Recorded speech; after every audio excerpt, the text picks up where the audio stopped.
একটা সুন্দর রাজনীতির চর্চা করি, যেখানে সকলে আমরা দলমত ধর্ম কর্ম নির্বিশেষে আমরা সকলে পাশাপাশি সহ অবস্থান করে আমরা বসবাস করব এবং বাংলাদেশের ভবিষ্যৎ নির্ধারণের ক্ষমতা আমরা জনগণের হাতে ছেড়ে দেব।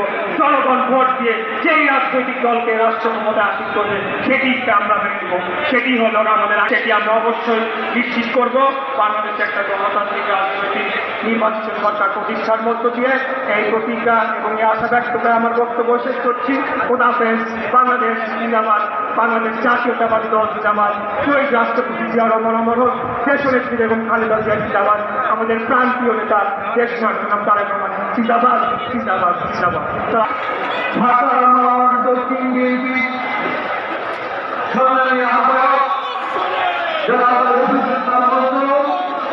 আজকের বিচারের সমাবেশে সম্মানিত প্রধান অতিথি গণতান্ত্রিক আন্দোলনের আপসী জননেতা